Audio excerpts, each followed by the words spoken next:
Setetes darah. Adegan berbintik-bintik di masa lalu dimainkan satu demi satu. Itu sangat berkilau dan cemerlang, seolah-olah akan bersinar selamanya. Si Hao secara alami mengetahuinya.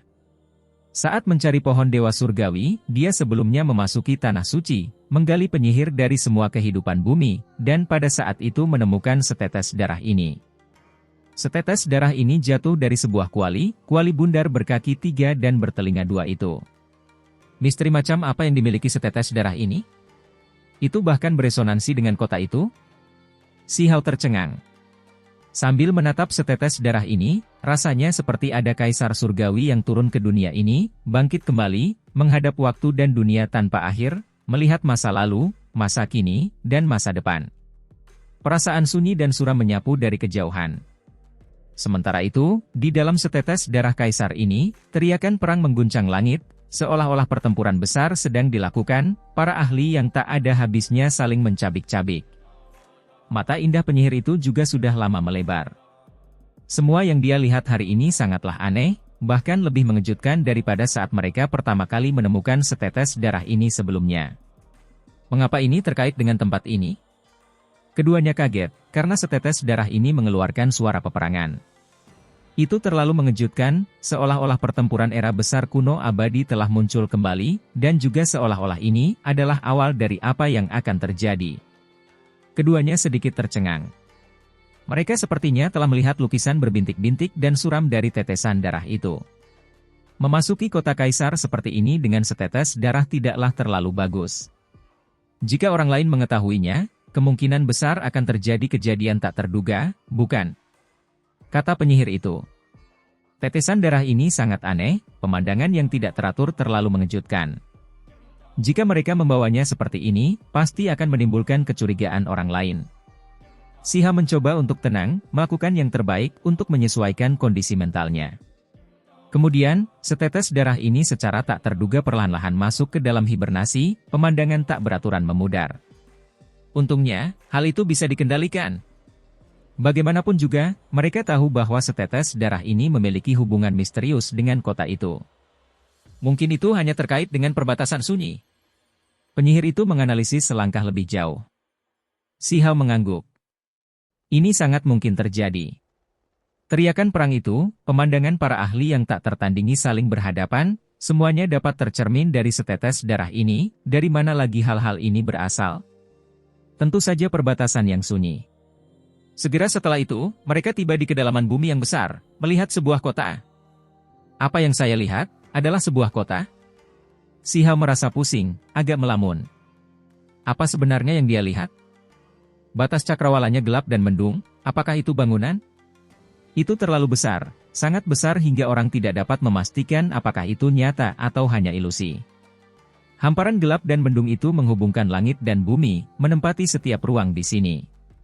Ia mencapai luar angkasa, ada sepanjang waktu. Kota ini terlalu besar, hanya dengan menggunakan mata surgawi, memahami asal-muasalnya seseorang dapat melihat dan memahaminya. Itu adalah kota besar yang sangat luas, setinggi langit, mencapai kubah surgawi. Jika seseorang hanya menggunakan mata biasa, mereka hanya akan melihat tembok gelap dan mendung yang menghubungkan langit dan bumi, luas tanpa akhir. Datang ke sini benar-benar membuat orang merasa tidak berarti, karena terlalu luas. Di sekitar kota, bintang-bintang besar berputar-putar di sekitarnya. Tidak diketahui berapa puluh ribu li kota ini. Tempat seperti ini terletak di sini begitu saja, menjulang tinggi selama bertahun-tahun tanpa jatuh.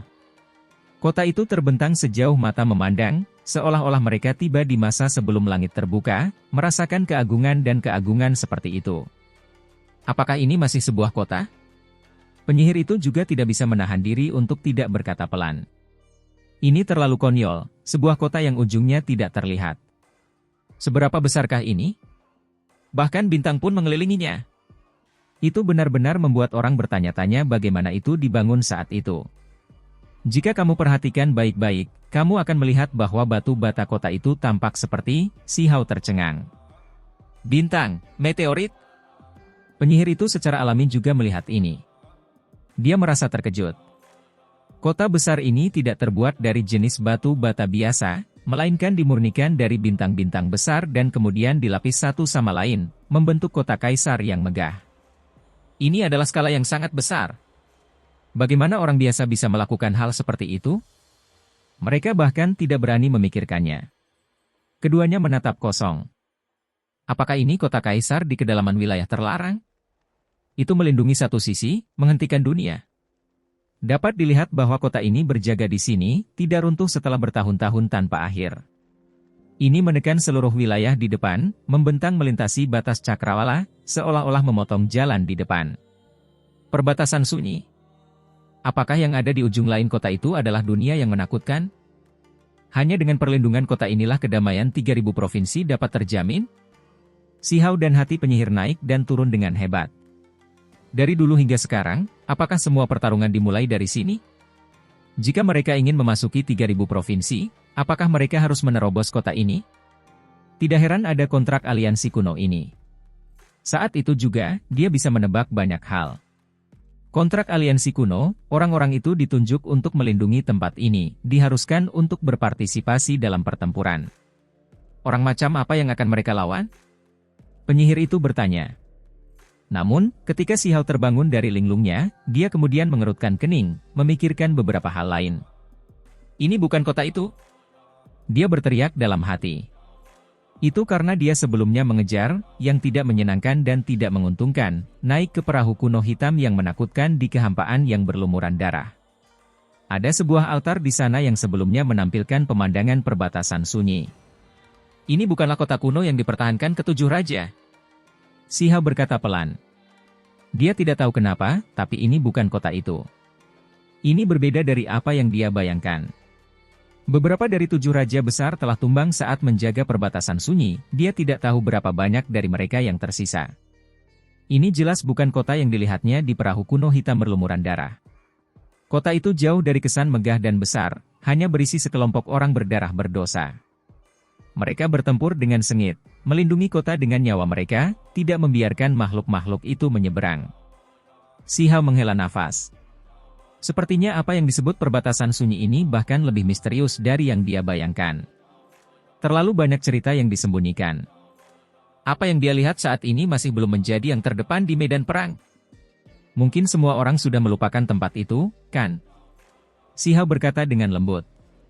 Dia menghela nafas, karena dari apa yang dia tahu, ada rahasia yang sebaiknya dihindari. Apa yang kamu katakan? Penyihir itu bertanya. Dia sangat tajam, mampu menebak banyak hal hanya dengan sedikit informasi. Tidak apa. Saya bertanya-tanya betapa kejamnya pertempuran di masa depan. Lihat, kota ini terbuat dari kepingan bintang, luar biasa kokoh dengan formasi yang tak tertandingi. Bisa dibayangkan betapa menakutkannya musuh. Kalau tidak, mengapa kita membutuhkan kota seperti ini? Keduanya semakin dekat, akhirnya hendak mencapai tujuan. Namun, semakin dekat seseorang dengan kota ini, mereka merasa semakin tidak berarti. Mereka seperti semut yang menatap ke langit, sama sekali tidak dalam ukuran yang sama. Terlebih lagi, saat mereka semakin dekat, mereka merasakan tekanan besar yang sulit untuk ditolak, seolah-olah sekelompok kaisar agung sedang berdiri di tembok kota, menghadap ke dunia. Kota ini terlalu besar, tekanannya sangat besar, sulit untuk ditanggung. Penyihir itu menggelengkan kepalanya. Bahkan seseorang sekuat dia tidak bisa menerimanya, tidak punya pilihan selain mengeluarkan manik batu itu. Faktanya, setelah Xiahou bergerak maju pada jarak tertentu, dia juga tidak bisa mendekat lagi. Tempat ini memiliki formasi misterius yang tersusun bahkan di luar kota, melepaskan tekanan besar di dunia ini. Tidak ada yang bisa dengan mudah mendekat. Kemudian, mereka melihat sebuah tugu batu. Hanya mereka yang telah menyetujui dan menandatangani kontrak aliansi kuno yang bisa masuk. Semua orang yang mencoba masuk dengan paksa pasti akan kehilangan tubuh dan jiwa mereka. Kota ini tidak terbatas dan mengesankan, tidak banyak hal yang bisa menandinginya. Apakah tidak ada makhluk di kota itu? Mereka menyaksikan dengan tenang, memandang ke kejauhan dengan mata surgawi mereka. Kota itu terlalu sepi, tidak ada jejak aktivitas, tidak ada gejolak kehidupan yang terdeteksi. Ini seperti kota kematian. Celestial lama klan surgawi sudah memasuki tempat ini. Apa yang dia lakukan di dalam sekarang? Tempat ini sangat misterius, mustahil untuk dilihat. Hei, Apakah ada seseorang di sini? Kita sudah sampai. Penyihir itu berteriak dengan cara yang menyenangkan, suaranya memesona. Si Hao mencibir, berkata, jenis suara seperti ini sepertinya benar jika kamu mencoba membujukku, kita bisa berinteraksi secara pribadi satu sama lain nanti jika kamu mau, menurutmu itu akan berguna melawan orang-orang di dalam kota?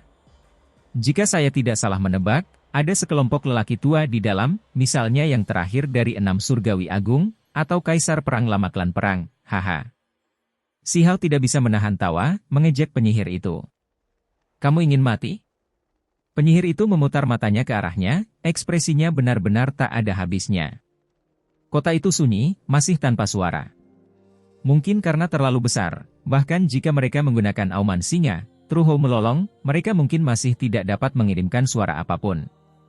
Hanya saja, si Hao masih merasa tempat ini terlalu sepi, terlalu tak bernyawa. Benar-benar tidak diketahui apa yang dilakukan oleh orang-orang yang harus mematuhi kontrak aliansi setelah mereka masuk.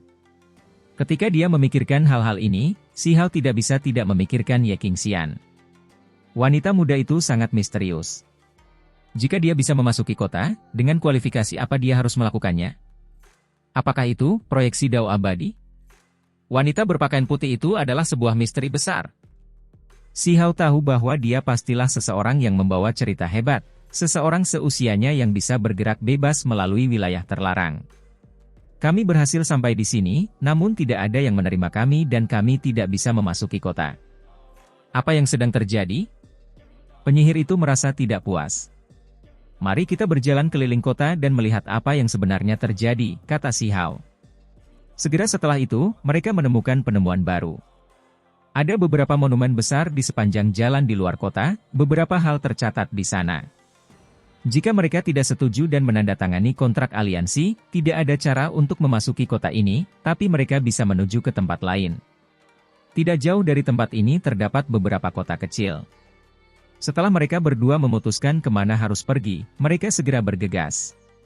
Ini adalah tempat dengan beberapa kota kecil, yang dikabarkan berkembang dari pasar jalanan. Itu karena lingkungan sekitar kota kaisar sebelumnya pernah mengalami masa-masa sibuk, keturunan dari para ahli luar biasa yang sebelumnya tinggal di sini, itulah sebabnya terdapat pasar terbuka dan kota-kota kecil. Segera setelah itu, mereka berdua mencapai tujuan mereka, melihatnya dari kejauhan. Populasinya tidak sedikit, pasar terbuka dalam jumlah besar di sini. Kota-kota kecil dihubungkan satu demi satu. Tempat ini ramai dengan kebisingan dan kegembiraan, tempat yang cukup ramai. Kami akhirnya bertemu dengan beberapa makhluk. Kalau tidak, itu terlalu primitif dan tidak beradab. Penyihir itu menghela nafas. Mereka sudah tiba. Si Hao merasakan aura 10 Raja Mahkota, dewa yang diasingkan, dan Ning Chuan. Ada juga beberapa lainnya, semuanya berkumpul di depan kota terbesar. Ada beberapa kultivator muda, masing-masing duduk di atas batu besar, mata terpejam untuk memulihkan diri. Penuh kebencian, Yu Chen sebenarnya sudah sampai di sini sebelum aku. Bagaimana dia bisa melewati persidangan? Saya berasumsi dia pasti akan mati dalam perjalanan. Penyihir itu menggertakkan giginya, tidak merasakan niat baik apapun terhadap musuhnya. Sudah ada beberapa orang di sana, tetapi dibandingkan dengan 100.000 orang di sini, jumlahnya terlalu sedikit. Si Hao menghela nafas. Sebagian besar dari kelompok besar itu seharusnya sudah mati, hanya sedikit yang bisa bergegas ke sini. Selamat, keberuntungan jelas merupakan faktor utama dalam hal ini. 2 orang lagi datang, sepertinya tidak terlalu biasa. Namun, dibandingkan dengan orang-orang 9 surga di atas, saya khawatir mereka sedikit kurang. Tepat pada saat ini, seseorang berbicara sambil melihat ke arah si Hao dan penyihir itu. Ini adalah laki-laki yang rambut pirang panjangnya tergerai, bahkan pupil matanya berwarna keemasan, auranya menindas. Dia berdiri di wilayah lain. Selain dia, ada beberapa orang lain yang tampaknya bukan milik 3.000 provinsi, berdiri terpisah dari dewa yang diasingkan dan Yu Chen. Gadis yang baru datang tidak terlalu jelek, jarang terlihat bahkan di 9 surga di atas, layak disebut kecantikan yang tak tertandingi. Seseorang mengevaluasi penampilan penyihir itu. Penyihir itu tersenyum tipis, berjalan ke depan. Pada saat yang sama, para ahli dari 3.000 provinsi juga melihat-lihat. Ketika Yu Chen melihat penyihir itu berjalan bersama Si Hao, dia menunjukkan ekspresi terkejut, menatap mereka. Ada wajah-wajah yang familiar dan asing, kata Si Hao sambil melihat orang-orang di depan kota kuno itu. Entah kenapa, tak satu pun dari orang-orang ini memasuki kota, semuanya duduk di atas batu biru besar, masing-masing menempati suatu area, membentuk beberapa kelompok. Haha, dia tertawa ke arah pria emas itu, dan kemudian dia melihat ke arah Ning Chuan dan yang lainnya, menyapukan pandangannya ke wajah mereka satu persatu. Anehnya mampu menjaga ketenangan mereka. Laki-laki emas itu berkata, tidak merasa was-was. Seolah-olah dua api emas melompat ke pupil matanya, cukup menakutkan. Dari kata-katanya, jelas bahwa dia berasal dari 9 surga di 9 surga 10 bumi, hanya saja, tidak diketahui surga mana. Dia jelas sangat kuat. Kalau tidak, dia tidak akan bertindak sombong, memandang rendah semua orang, dan tidak terlalu mementingkan orang-orang di sini. Si Hao belum pernah bertemu dengannya sebelumnya. Ini bukanlah seseorang yang pernah muncul sebelumnya bersama Lin Tian. Ada beberapa orang di belakang pria pirang itu, beberapa di antaranya sangat dalam dan beragam. Bahkan Si Hao menyipitkan matanya, menatapnya dengan hati-hati. Si Hao tidak memperhatikannya. Selama mereka tidak benar-benar melangkah maju dan memprovokasi dia akan memperlakukan mereka dengan acuh tak acuh. Jika mereka menyentuh keuntungannya, maka dia pasti akan mengambil tindakan dan menekan mereka. Ini adalah sejenis kepercayaan diri. Begitu seseorang mengembangkan 3 helai energi abadi, terlepas dari apakah itu dia, 10 Raja Mahkota, atau jenius 9 surga 10 bumi lainnya, mereka semua memiliki keberanian seperti ini. Pri diundang ke sisi ini. Laki-laki pirang itu berbicara, mengangguk dan memberi salam kepada penyihir itu. Dia mengungkapkan senyum cemerlang, mengundangnya. Tanah murni budidaya surga tak terukur 9 surga paling cocok untuk budidaya. Saya dengan tulus mengundang Pri untuk ngobrol. Lembaga Dewa Surgawi harus didirikan di tempat-tempat itu. Orang lain berkata sambil tersenyum. Mereka memberikan pujian yang tidak terselubung terhadap penampilan penyihir itu. Mereka juga melihat bahwa dia mengembangkan energi abadi, bakatnya luar biasa, jadi mereka dengan serius mengundangnya. Ini memang benar adanya. Penyihir itu tinggi dan ramping, kulitnya putih seperti batu giok halus. Rambutnya berwarna hitam pekat bersinar, menjuntai hingga pinggangnya, sangat indah kemanapun dia pergi. Semua sifat ini menjadikannya seseorang yang menarik perhatian meskipun dia tidak menginginkannya. Penyihir itu ramping dan anggun, batu permata hitam, mata besar bergerak, menampakkan cahaya cerdas. Dia mengungkapkan senyuman tipis, berkata, saya menantikan untuk melihat berbagai dao bumi di 9 surga. Jika ada kesempatan, saya tentu akan mengunjungi mereka satu persatu, terima kasih banyak kepada Anda semua. Dia tidak menolaknya, berinteraksi dan bergaul dengan orang lain adalah kelebihannya.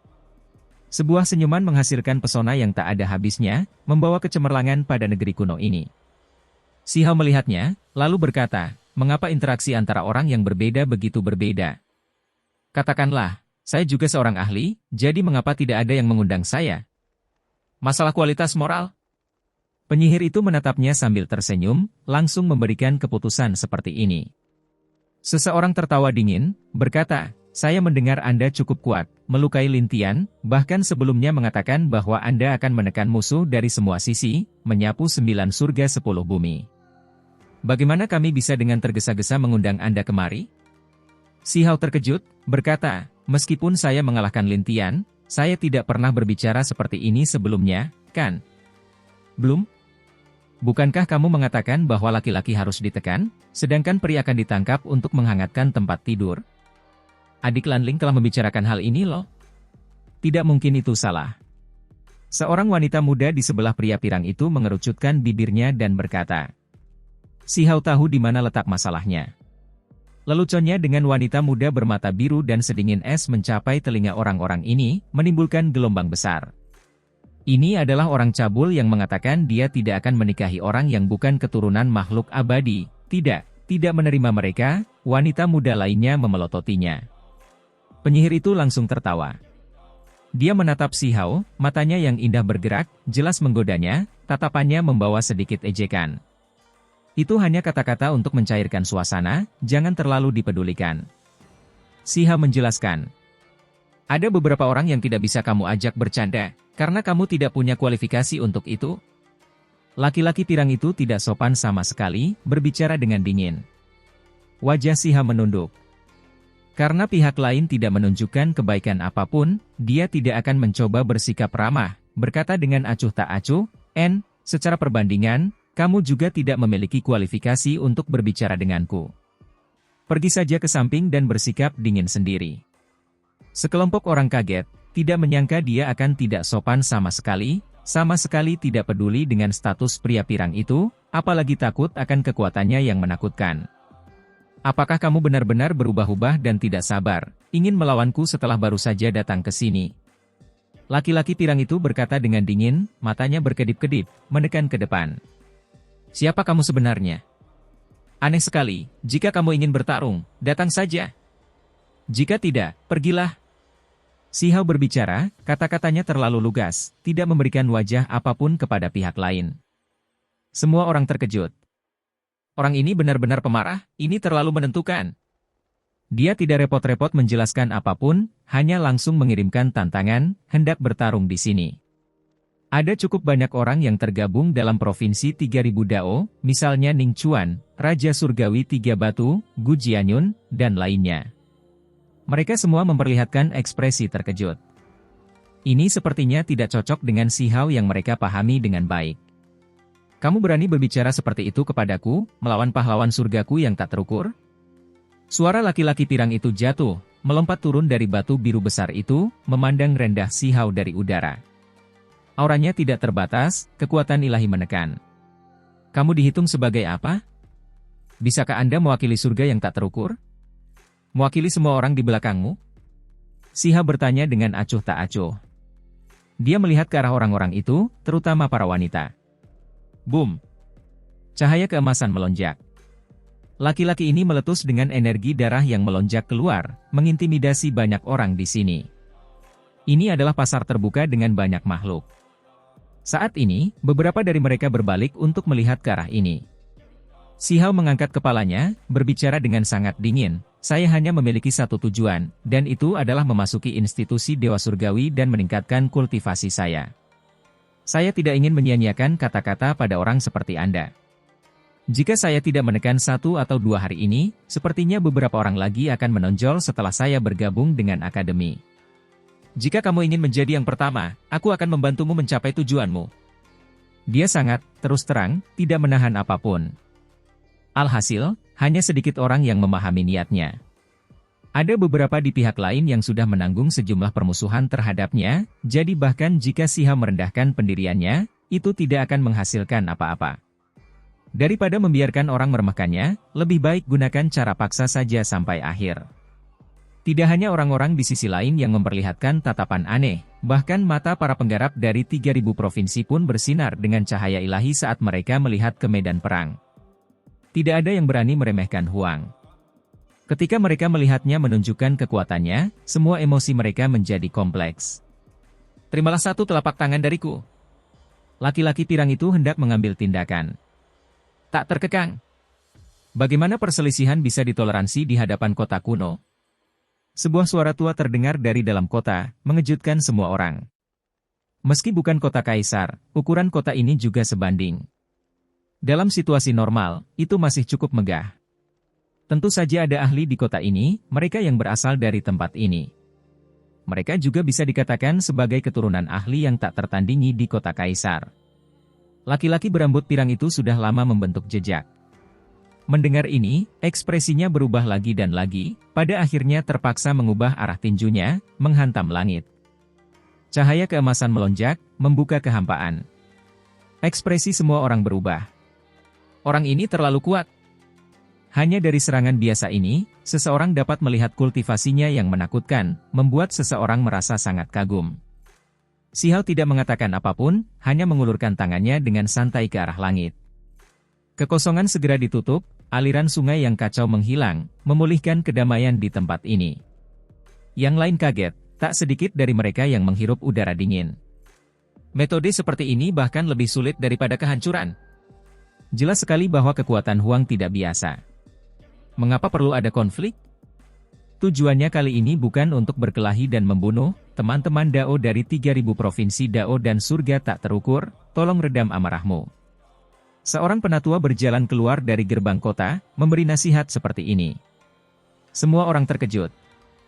Ini adalah sosok tingkat master sekte, tidak ada yang berani bertindak sembarangan di hadapannya. Yang lama ini sudah mendapat perintah untuk melihat berapa banyak yang datang. Saya harus meminta semua orang untuk berinteraksi satu sama lain secara damai. Kata seorang tetua berjanggut putih berjubah ungu. Ketika mereka mendengar dia berbicara seperti ini, tentu saja tidak ada keberatan. Siapa yang mau menyinggung sosok seperti ini? Bagaimanapun, mereka masih harus masuk ke institusi Dewa Surgawi, jadi tidak ada satupun dari mereka yang ingin gagal sekarang. Baru sekarang Xiao menahan gelombang niat membunuh itu. Baru saja, dia pasti tidak berusaha menutupinya. Setelah sedikit tenang, di sisi lain, seorang wanita muda dari surga yang tak terukur tersenyum, menunjuk ke arah penyihir itu dan berkata, "Adik, kamu benar-benar menakjubkan, terlalu cantik. Anda berasal dari sekte penjaga surga kan?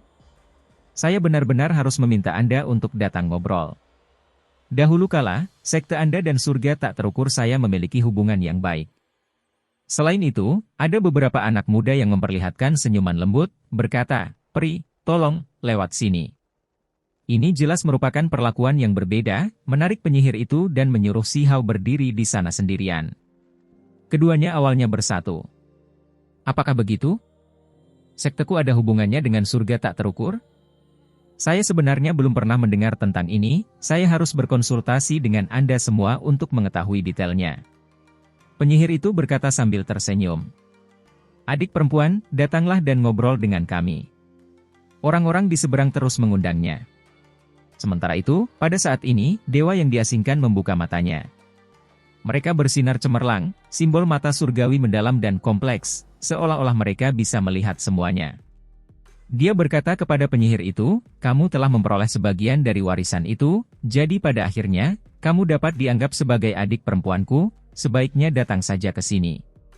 Saat kata-kata ini diucapkan, semua orang menjadi terkejut. Hal ini terutama terjadi pada para petani di 3.000 provinsi. Mereka bahkan lebih terkejut lagi. Ini adalah dewa yang diasingkan, asal-usulnya sama sekali tidak diketahui, sangat misterius. Individu ini tampak menyendiri dan berada di dunia lain, tetapi ketika dia mengambil tindakan, dia dapat membantai ratusan ribu orang jenius yang berbakat dan menakutkan. Ketika dia mengucapkan kata-kata ini, menyebutkan warisan sekte tersebut, itu sungguh mengejutkan.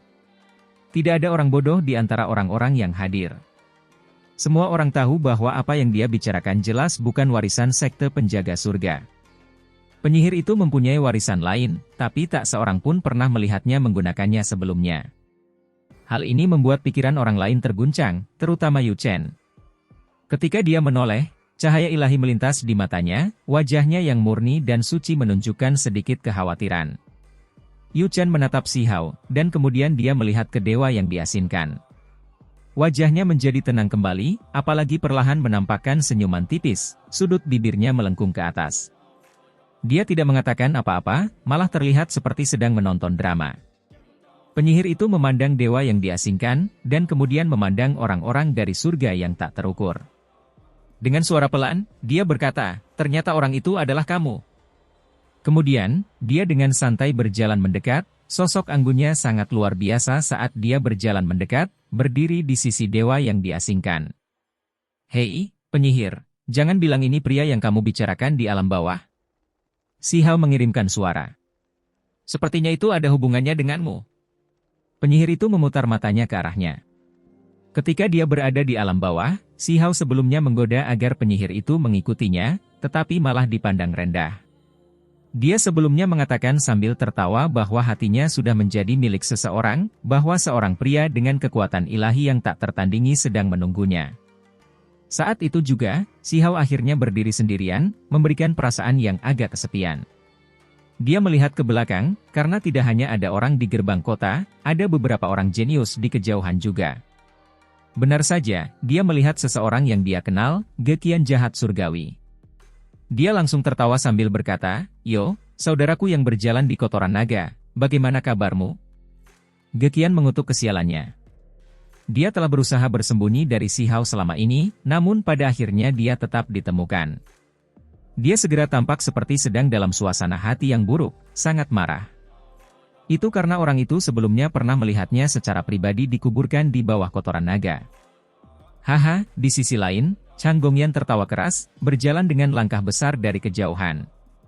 Saat dia mendekat, dia menepuk bahu Si Hao. Gadis naga juga muncul, sudah tiba. Benar saja, beberapa tokoh tingkat atas tiba di sini, tidak satu pun dari mereka yang lemah. Masih ada aku. Cao Yusheng kecil yang gemuk itu melambaikan tangannya, menggoyangkan pantatnya, wajahnya yang halus dan bulat cantik penuh senyuman. Sepertinya kita sudah punya cukup banyak orang yang datang. Mungkin mereka yang bisa masuk ke institusi Dewa Surgawi sekarang harus diperbaiki. Tepat pada saat ini, suara Dewa Dao yang agung terdengar, makhluk tertinggi Paruh Baya muncul. Sosok buram muncul di udara, tepatnya salah satu dari 3 pria Paruh-Baya yang pernah ditemui Si Hao sebelumnya. Dia masih terbungkus dalam energi kacau, tampak sangat tidak jelas. Dia secara pribadi datang ke sini, akan mengunci kandidat yang memasuki institusi Dewa Surgawi. Senior, kalau boleh saya bertanya, bukankah kali ini kita memilih pembudidaya dari 3.000 provinsi kita? Mengapa ada orang-orang dari surga tak terukur di sini, dan bahkan orang-orang dari negeri kuno lainnya? Seseorang bertanya. Itu karena jika orang-orang ini berpartisipasi, mereka akan mengambil sedikit kuota dari 3.000 provinsi Dao. Siapapun dapat melihat dengan mata kepala sendiri bahwa saat ini, laki-laki pirang itu dan yang lainnya tidaklah lemah, semuanya sangat menakutkan. Orang-orang ini, karena beberapa alasan, melewatkan kompetisi seleksi di tanah kuno mereka sendiri, ada yang bercocok tanam di pengasingan, ada yang di peninggalan sejarah, tidak mampu melakukannya. Namun, orang-orang ini memang luar biasa, makanya mereka diberi kesempatan, dipindahkan ke sini. Pria Paruh-Baya itu menjelaskan. Ketika dia berbicara seperti ini, wajah para penggarap dari 3.000 provinsi jatuh, merasa lebih gugup. Kelompok orang ini bahkan lebih kuat dari yang mereka kira. Bahkan makhluk tertinggi Paruh-Baya menghargai bakat mereka, tidak memberi mereka kesempatan. Kalian semua, jangan khawatir. Meskipun provinsi 3.000 Dao lebih lemah, kami tidak akan mengurangi jumlah slotnya. Siapapun yang memenuhi syarat boleh lolos, tidak ada batasan jumlah tempat. Kalimat ini ditambahkan, membuat beberapa orang merasa lebih nyaman. Saya harus bertanya kepada senior, apakah keputusan akan diambil sekarang? Seseorang bertanya, merasa gugup, takut kehilangan kesempatan ini dan tersingkir. Belum, sejak kita datang ke sini, tentu saja ada kebutuhan untuk memahami kontrak aliansi kuno. Demi memperdalam pemahaman kalian, kalian semua harus berpartisipasi di dalamnya. Kata tertinggi Paruh-Baya itu. Apa? Semua orang menjadi gempar. Ini bukanlah tempat yang bagus, hanya yang terkuat yang bisa memasuki kota Kaisar dan berpartisipasi dalam pertempuran besar, melindungi tempat ini. Kualifikasi apa yang mereka miliki? Bagaimana mereka akan melaksanakan tugas ini? Mereka mungkin memiliki rasa hormat yang besar, dikenal sebagai orang jenius di negeri kuno masing-masing, namun ketika mereka benar-benar memasuki kota Kaisar, nilai mereka mungkin lebih rendah daripada umpan meriam, perbedaan dalam bidang budidaya terlalu besar. Sebelum beranjak dewasa, mereka bahkan tidak memiliki kualifikasi untuk bertarung. Kami tentu saja tidak ingin mengirim Anda semua ke kematian. Baru-baru ini, perbatasan sunyi menjadi tidak stabil, beberapa benih kecil mulai bermunculan, bahkan menyeberang. Inilah orang-orang yang harus kalian bunuh. Pria Paruh-Baya itu berbicara, mengungkapkan ekspresi serius, ketidakberdayaan, dan terlebih lagi kesedihan yang tersembunyi. Menyeberang, makhluk dari sisi lain datang. Semua orang tidak bisa menahan diri untuk tidak berteriak, tidak bisa tenang. Hanya makhluk tingkat budidaya rendah yang mencoba menyeberang. Kata pria Paruh-Baya itu. Semakin tinggi tingkat kultivasinya, semakin sulit untuk melintasi alam. Hanya setelah mengeluarkan kekuatan besar barulah beberapa individu dengan tingkat kultivasi yang lebih rendah menyeberang dan melakukan penghancuran. Meskipun demikian, hal itu masih sangat sulit, dan harganya terlalu mahal. Menurut apa yang dikatakan oleh pemimpin Paruh-Baya, saat ini, hanya sedikit orang yang memiliki kesempatan untuk menyeberang. Selama mereka tetap terkendali, semua upaya mereka akan sia-sia, dan mereka akan mengalami kerugian yang sia-sia. Terhadap hal ini, Si Hao dalam hati setuju, karena dia dan penyihir itu telah mengalami hal ini. Orang itu secara pribadi mengakui bahwa dia mungkin adalah makhluk tertinggi muda pertama yang turun ke 3000 provinsi. Yang aku ingin kalian lakukan adalah membunuh mereka yang terinfeksi. Perbatasan sunyi memiliki aura misterius yang membuat beberapa orang selamanya jatuh ke dalam kegelapan, sepenuhnya berpaling ke sisi lain. Mereka bersembunyi di antara kita, bersembunyi di kota-kota kuno yang berbeda, hanya indera ketuhanan terkuat yang dapat mendeteksinya. Pria Parubaya menyebutkan masalah ini. Ini adalah ujian yang sangat penting, ujian apakah indera ketuhanan mereka cukup tajam atau tidak, sekaligus menghilangkan elemen yang meresahkan ini. Ketika dia mendengar kata-kata ini, Si Hao menghela nafas. Sepertinya para tokoh besar itu bukannya tidak mempunyai persiapan apapun, mereka sudah lama menyadari situasi ini. Ada beberapa lainnya yang tertunda karena kejadian tak terduga. Saya akan memberi mereka kesempatan. Pria Parubaya itu berkata pelan. Tiba-tiba, trompet berbunyi, mengguncang langit dan bumi. Seolah-olah binatang iblis yang tak tertandingi sedang mengaum, 9 surga 10 bumi tampaknya beresonansi sebagai respons. Namun, kota kaisar itu masih tetap bergeming, masih mematikan tanpa sedikit pun reaksi. Hal ini membuat orang lain semakin curiga jika itu hanyalah kota kosong. Kalau tidak, meski mereka sudah sampai sejauh ini, kenapa masih sepi tanpa aktivitas apapun? Tidak ada tanda-tanda kehebatannya dalam mempertahankan perbatasan sunyi, melindungi 3000 provinsi.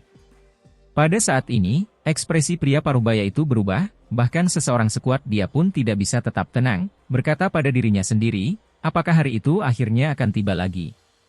Apakah tragedi kuno abadi akan terulang kembali? Ekspresi para jenius muda lainnya bahkan lebih buruk lagi. Hanya dengan benar-benar berdiri di depan kota kaisar, seseorang dapat memahami dan merasakan tekanan lebih jauh. Ada semacam perasaan menyesakkan. Hanya suara trompet, tidak ada teriakan perang, jadi kita seharusnya belum mencapai langkah paling berbahaya. Seseorang berkata dengan lembut. Saat teriakan perang terdengar, semuanya sudah terlambat. Makhluk-makhluk itu kemungkinan besar benar-benar akan menyeberang, pria Parubaya itu berkata sambil menghela nafas. Dia memandang ke arah kubah surgawi, merasakan gelombang kekecewaan dan frustrasi. Itu karena dia tahu hari itu tidak lama lagi, peristiwa paling kejam akhirnya akan terjadi. Namun, di pihak mereka, apakah persiapan makhluk 9 surga 10 bumi sudah selesai? Apakah makhluk di sisi itu sekuat itu? Mengapa kita selalu berada di pihak yang kalah? Bisakah kita menghentikan mereka? Salah satu jenius merasa tidak yakin dan tidak puas, mengepalkan tangannya erat-erat. Pria Parubaya itu terdiam sejenak. Energi kacau di sekujur tubuhnya bergerak perlahan. Seolah-olah dia teringat sesuatu, dia berkata, jika tiba saatnya kota kaisar ditembus, saya harap kalian semua dapat berpartisipasi secara heroik dalam pertempuran, atau mundur untuk mempertahankan wilayah lain. Anda benar-benar tidak boleh membawa serigala ke dalam rumah seperti yang dikutuk oleh sepanjang sejarah, berbalik untuk menyerang pihak kita sendiri. Adakah yang membantu makhluk di seberang sana menyeberang? Terlalu memalukan, kami tidak akan melakukan hal seperti itu. Apakah memang ada orang seperti itu? Sekelompok anak muda sangat bersemangat. Pria Parubaya itu berkata, ketika hari-hari terakhir suatu zaman tiba, yang dipikirkan kebanyakan orang hanyalah bagaimana melanjutkan hidup, bukan hal yang aneh jika hal-hal ini terjadi.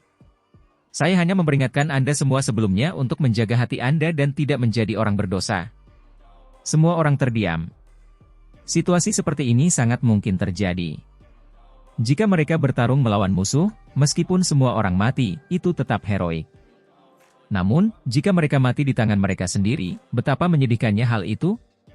Setelah sekian lama berlalu, menurutku persiapan mereka seharusnya sudah cukup selesai. Mereka benar-benar akan datang. Penatua yang sebelumnya menyarankan agar Si Hao dan pertarungan pria pirang itu berbicara. Sudah terlalu lama diam, saya hanya khawatir jika meletus, langit dan bumi akan terbalik.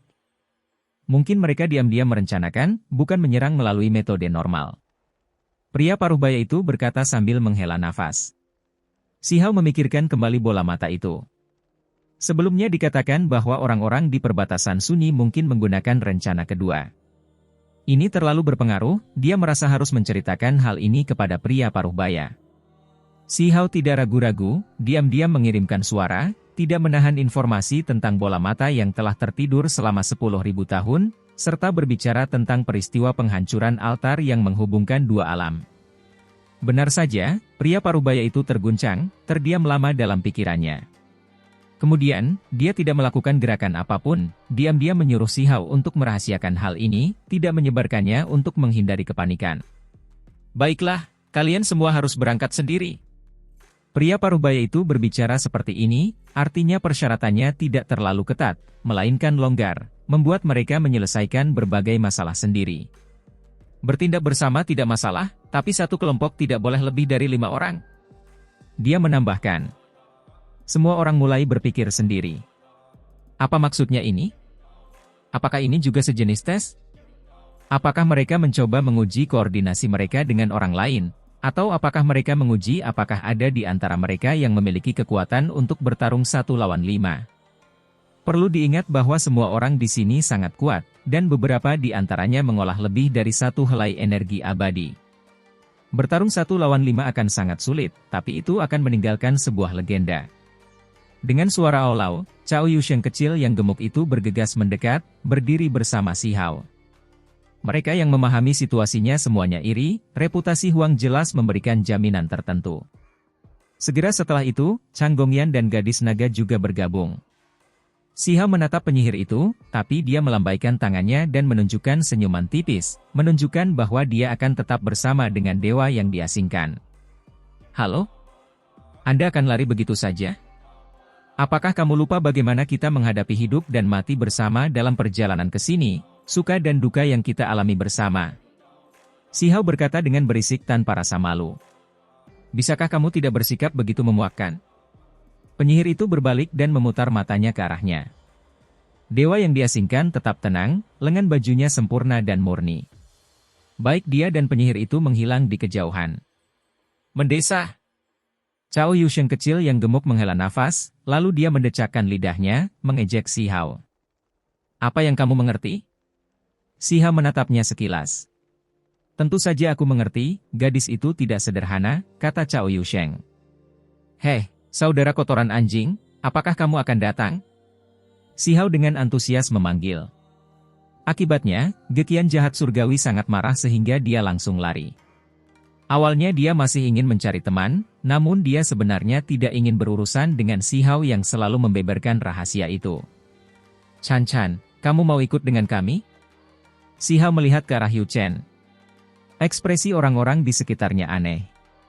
Orang ini benar-benar berani memprovokasi siapapun, bahkan menggoda wanita suci sekte penjaga surga. Mungkinkah rumor itu benar? Pakaian Yu Chen berwarna putih seperti salju, rambutnya hitam pekat, semuanya penuh dengan esensi spiritual. Ekspresinya tenang, matanya bagaikan air musim gugur yang jernih. Hanya saja, dia bahkan tidak menatap Si Hao, tidak memperhatikannya. Halo? Chen Er. Di mana kini keluargaku? Kamu tidak menyerangnya, kan? Si Hao benar-benar tidak tahu malu, terus memanggilnya. Yu Chen mengabaikannya. Dia murni dan sempurna, kulitnya memancarkan kilau putih berkilau, rambutnya berkibar-kibar. Dia sudah berbalik untuk pergi. Di mana anak keluarga kita? Di mana anak itu dilahirkan? Kalimat yang menggemparkan dunia ini membuat sosok Yu Chen terhuyung-huyung, mengepalkan tinjunya erat-erat, tidak mampu lagi mempertahankan penampilannya yang murni dan suci. Kulitnya agak memerah, benar-benar sangat marah. Untungnya, dia menemukan bahwa bajingan itu mengirimkan suara, kali ini tidak menggodanya di depan umum. Tentu saja, keadaannya, di mata semua orang, membuatnya tidak jauh lebih baik, masih sama seperti jatuh ke dunia fana oleh bajingan itu, tidak memiliki ketenangan dan keduniawian seperti biasanya. Saat semua orang hendak berpencar, dua makhluk tertinggi lainnya tiba. Mereka juga mengirimkan suara agar semua orang dapat mendengarnya. Mereka memberitahu semua orang bahwa seorang anak kilin putih muncul di dekat kota kuno. Jika ada yang bisa mengembalikannya, lembaga Dewa Surgawi akan memberikan segalanya untuk membina individu tersebut. Tentu saja, semua orang tahu bahwa kilin putih juga akan menerima pembinaan yang cermat. Kali ini, tidak ada yang bisa duduk diam, semuanya ingin pergi ke sana dan melihat-lihat. Kenyataannya, Mereka juga telah mendengar rumor ketika mereka tiba, tapi mereka semua buru-buru lewat, tidak memiliki kesabaran untuk mencari. Sekarang, mereka benar-benar akan mencobanya. Ketika semua orang berpencar, ketiga ahli hebat itu mulai berdiskusi di antara mereka sendiri. Bahkan kita tidak bisa melihat anak kilin itu, ia memiliki harta abadi. Apa yang kalian katakan? Akankah binatang muda itu benar-benar bisa menunggu sampai wanita muda dari masa lalu itu muncul lagi? Ini hanya mencoba memvalidasi reinkarnasi. Saya curiga alasan mengapa kilin putih ini bisa hidup mungkin justru karena Raja Abadi reinkarnasi saat itu, semua demi memverifikasi wawasannya sendiri. Mereka melakukan perjalanan sekali lagi. Mereka tidak bergerak melalui hutan pegunungan, melainkan dengan meminjam formasi. Hal ini diizinkan oleh tiga ahli hebat, jika mereka melakukan perjalanan melalui punggung gunung, itu akan menghabiskan terlalu banyak waktu, beberapa bulan berlalu dengan mudah. Segera setelah itu, Si Hao dan yang lainnya kembali, tiba di kota tempat gangguan binatang muda kilin berasal. Si Hao sebenarnya tidak percaya mereka dapat menemukan kilin kecil, karena anak kecil ini sangat keras kepala, tidak mau keluar sama sekali kecuali wanita muda dari masa lalu itu kembali. Tapi bagaimana hal seperti ini bisa terjadi? Kecuali, tentu saja, ada reinkarnasi. Tentu saja, ada satu kemungkinan lain, dan itu adalah jika seseorang yang sangat mirip dengan wanita muda di masa lalu muncul dan mencoba menipunya dengan cara itu. Ada orang yang tertular kegelapan di sini. Si Hao, kamu sebelumnya membunuh sekelompok dewa surgawi dan menghancurkan altar kan? Kami benar-benar tidak tahu apakah kami bisa mengungkap lebih banyak hama ini. Kata Cao Yusheng kecil yang gemuk. Semuanya terjadi secara kebetulan. Jika kita memasuki kota dan mencoba mencari satu persatu, itu akan sangat sulit, kata Si Hao. Apa yang dia katakan adalah fakta. Jika orang-orang itu tidak menjadi korup, dan tidak mengambil inisiatif untuk mengungkapkan niat membunuh, akan sangat sulit menemukan petunjuk apapun. Gelombang rasa dingin bisa dirasakan dari kejauhan, tepatnya berasal dari laki-laki pirang surga yang tak terukur. Dia melirik, memberi Si Hao senyuman dingin yang membuat jantungnya berdetak lebih cepat. Orang ini tidak lemah, kamu harus berhati-hati, kata Chang Gongyan. Kenyataannya, pakar asing mana yang biasa-biasa saja? Kalau tidak mungkin mereka punya kesempatan untuk datang ke sini. Semuanya memiliki aspek luar biasa. Jangan menghalangi kami, atau kamu akan lihat apa yang terjadi. Laki-laki pirang itu tidak menyembunyikan rasa permusuhannya sama sekali, berbicara dari kejauhan begitu saja. Jika kamu ingin mati, datang saja. Si Hao hanya mengucapkan kata-kata ini. Ini baru permulaan, namun mereka sudah saling berhadapan, ditakdirkan untuk bentrok, hanya saja, sekarang bukan waktunya. Selama ada kesempatan, pasti akan ada pertarungan di antara mereka. Tunggu sebentar, ketiga pakar hebat itu tidak ingin kita terlibat dalam perselisihan internal. Jika kamu menghadapinya seperti ini, itu tidak akan meninggalkan kesan yang baik sama sekali. Seseorang menasihati laki-laki pirang itu. Kota ini sama seperti sebelumnya, orang-orang datang dan pergi, semuanya adalah keturunan ahli yang luar biasa. Seiring berlalunya waktu tanpa akhir, semakin banyak makhluk berkumpul di sini.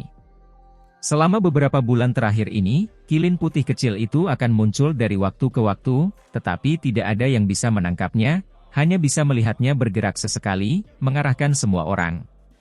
Segera setelah itu, 10 Raja Mahkota, dewa yang diasingkan dan yang lainnya tiba satu demi satu. Ini tentu saja termasuk Yu Chen, penyihir, dan yang lainnya. Sekelompok orang yang kuat muncul satu demi satu, memasuki kota ini. Saudara Ning, ini adalah keberuntungan alamimu, aku merasa semuanya telah disiapkan untukmu, kata Gu Jianyun. Dia adalah orang kuno yang aneh, tapi dia selalu sangat mengagumi Ning Chuan. Rambut perak Ning Chuan jatuh sampai ke pinggangnya. Pakaian putihnya berkibar, bahkan kaos kaki dan sepatunya pun putih, sangat murni dan suci. Ekspresinya tenang saat mengamati kota ini, tidak mengatakan apapun. Kenyataannya, setiap orang yang memahaminya bahkan merasa bahwa kesempatannya mungkin telah tiba. Itu karena pola di dahinya selalu disalahartikan oleh dunia luar sebagai pola naga, padahal sebenarnya itu adalah jejak kilin. Ketika dia lahir, pola ilahi muncul di dahinya, pemandangan yang tidak teratur sangat mencengangkan. Hal yang sama juga terjadi pada diagram surgawi di punggungnya, yang memicu keributan besar. Selain itu, ada legenda di tempat kelahirannya, bahwa Kilin Putih sedang berbaring di sana. Semua ini sepertinya meramalkan bahwa binatang muda Kilin Putih itu cocok dengannya, seolah-olah mereka ditakdirkan untuk bersama. Itu karena sejak kelahirannya, dia bernasib sama dengan Kilin, takdir keduanya saling terkait. Xiao secara alami melihat Ning Chuan. Inilah yang paling ingin dia cegah, karena ketika dia melakukan perjalanan mental kembali ke kuno abadi, dia sebelumnya telah melihat siapa pemilik Kilin kecil itu. Itu adalah seorang wanita muda, dan bukan Ning Chuan.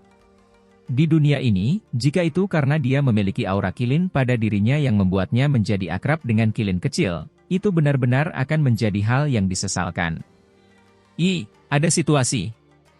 Setelah memasuki kota, Cao Yusheng kecil yang gemuk menunjukkan keahliannya, diam-diam mempelajari berbagai situasi, menemukan beberapa kelainan.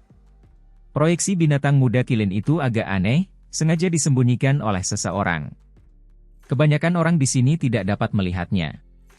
Mereka sangat mementingkan informasi ini, tetapi jelas bahwa seiring berjalannya waktu, apa yang disebut rahasia tidak dapat dianggap sebagai rahasia lagi. Setengah bulan kemudian, banyak orang mengetahuinya. Ketika Kilin kecil muncul kembali, ia ceria dan bersemangat, tidak sama seperti sebelumnya. Binatang muda ini terlalu berpengalaman, entah itu bahagia atau tidak sepenuhnya tertulis di wajahnya. Semua orang memperhatikan perubahan ini. Meski itu hanya proyeksi dan bukan tubuh aslinya, itu sudah cukup untuk menampilkan suasana hatinya. Seseorang semakin dekat dengannya, dan secara bertahap diakui. Pada akhirnya, seseorang sampai pada kesimpulan ini. Berita ini seperti sambaran petir, mengejutkan banyak orang. Apakah Kilin kecil akan mengenali pemiliknya? Seluruh kota dilanda keributan, tidak ada satupun makhluk yang bisa tenang karenanya. Berita itu terlalu mengejutkan. Banyak orang datang demi Kilin kecil, jadi informasi ini terlalu penting bagi mereka. Hal ini terutama terjadi pada segelintir orang yang mengetahui detail batinnya. Mereka bahkan lebih terkejut lagi. Apakah ini akan membuktikan bahwa reinkarnasi ada di dunia ini? Kilin kecil itu sedang menunggu seseorang, dan sekarang, orang itu muncul. Apa artinya ini? Apakah ini berarti kecurigaan 6 dao reinkarnasi Raja Abadi itu benar? Hal ini memicu keributan besar, tidak ada yang bisa duduk diam. Siapa sebenarnya yang menarik perhatian si kecil Kilin, akhirnya mendapatkan pengakuannya dan akan keluar karenanya? Pikiran Xiao berdebar kencang. Dia menantikan hal ini, tetapi juga khawatir, merasa sangat gugup. Itu karena jika memang ada orang itu, maka dia mungkin bisa bertemu dengan teman lama. Meskipun teman lama itu adalah seseorang yang hanya diasosiasikan dengannya dalam mimpinya di Immortal Ancient, emosi yang dia rasakan sama seperti jika mereka bertemu di dunia nyata. Pengalaman itu terlalu realistis. Ning Chuan telah hilang, dewa yang diasingkan dan 10 raja mahkota sedang mengejar, kata gadis naga. Dia memiliki tanduk kuno yang spiritual, menampilkan beberapa adegan. Kami akan pergi juga. Xiao mengeluarkan raungan rendah. Dia benar-benar tidak bisa duduk diam sekarang. Kenyataannya, hal ini tidak hanya terjadi pada mereka. Pemuda pirang dan yang lainnya dari surga tak terukur juga bergerak, berubah menjadi hamparan cahaya, bergegas menuju batas bumi besar. Semua orang menjadi sedikit tercengang. Mungkinkah yang ditunggu oleh Kilin kecil itu justru Ning Chuan? Sekarang, keduanya menunjukkan semacam respons terhadap satu sama lain, sehingga mulai menjadi dekat satu sama lain. Saudara Ning, reaksimu tidak salah, kan? Gu Jianyun bertanya sambil mengikuti. Dia melaju bersama Ning Chuan. Tidak ada kesalahan. Itu dia, Kilin sejati. Pola ilahi di dahiku telah merasakan bahwa itu akan muncul di dunia ini, kata Ning Chuan. Biasanya, dia sangat berkepala dingin dan tenang, tapi hari ini, dia merasa sulit untuk mempertahankan keadaan itu. Dia tampak bersemangat, temperamennya saat ini sedikit berbeda dari masa lalu. Jaraknya sangat jauh. Mereka bergerak di wilayah tak berpenghuni yang tak berbatas, tidak membiarkan apapun menghentikan mereka saat mereka terus berlari selama beberapa hari, lama memasuki hutan belantara primitif yang luas. Itu sangat berbahaya. Kita harus memahami bahwa ketika mereka memasuki wilayah terlarang dari 3.000 provinsi, mereka mengikuti jalan kuno, jadi jalan itu relatif lebih aman, namun hal itu bahkan memakan banyak korban jiwa. Kini, mereka meninggalkan jalan itu, memasuki wilayah yang paling menakutkan. Jika mereka menghadapi bahaya, sedikit saja kemalangan maka tubuh dan jiwa mereka akan musnah. Kenyataannya, tidak hanya mereka, dewa yang diasingkan, 10 raja mahkota, Xi Hao, dan para ahli asing semuanya bergerak, mengikuti. Saudara Ning, mereka semua mengikuti kita. Mereka memiliki harta rahasia, mampu menemukan jejak kita. Jika ini terus berlanjut, mereka pasti akan berjuang keras melawan Anda demi kilin kecil. Apakah ada kemungkinan kerja keras itu akan sia-sia? Gu Jianyun mengingatkan. Itu tidak akan terjadi. Ning Chuan sangat percaya diri, berkata, selama saya bisa bertemu kilin kecil itu terlebih dahulu, akan terlalu sulit bagi apapun setelahnya untuk mengubah apapun. Selama dia menerima persetujuan kilin kecil satu langkah sebelumnya, dia tidak takut apapun yang terjadi setelahnya. Tidak ada orang lain yang bisa merebut kilin kecil darinya, dia yakin bahwa dia bisa mendapatkan kepercayaan dari binatang muda itu. Aduh! Di depan, tornado berwarna hitam menyapu, gelombang suara melolong terdengar, membuat Gu Jianyun menggigil dalam hati, kulit kepalanya terasa mati rasa. Ekspresinya sangat pucat. Benda apa itu? Samar-samar dia melihat beberapa bayangan keluar dari lembah pegunungan di depan, berubah menjadi angin kencang hitam. Roh heroik yang tewas dalam pertempuran, kata Ning Chuan. Dia sekarang takut juga, karena bayangannya terlalu kuat, melebihi level Master Sekte. Ketika mereka bergegas melewati tempat ini, beberapa gunung dan lembah runtuh. Sementara itu, ini hanyalah angin kencang yang mereka timbulkan saat berjalan normal, namun sudah menunjukkan kekuatan seperti ini. Jangan bergerak, abaikan saja, anggap saja kamu tidak pernah melihatnya. Ning Chuan mengingatkan. Boom! Tiba-tiba, di hutan pegunungan, suara teredam terdengar. Mayat membusuk dengan sayap hitam besar di punggungnya berjalan dari kejauhan, tubuhnya compang-camping, kaki menginjak puncak gunung. Mayat makhluk tertinggi. Bahkan ekspresi Ning Chuan pun berubah. Di tempat seperti apa mereka tiba? Kenapa selalu ada hal seperti ini? Itu terlalu kuat. Dia yakin mayat yang membusuk itu sangat kuat saat masih hidup. Bahkan sekarang, tidak ada yang berani memprovokasi keberadaan seperti ini. Tubuhnya masih membawa aura yang menakutkan, dan setelah meletus, ia dapat menjatuhkan matahari, bulan, dan bintang dari langit. Kami sudah sampai, ini tempatnya. Ning Chuan tiba-tiba menghentikan langkahnya. Dia melihat ke arah hutan pegunungan di depan, tidak maju lebih jauh. Tempat itu sangat damai, tapi juga sangat aneh. Tidak ada angin di hutan ini, tidak ada suara sedikit pun. Di tanah banyak genangan air.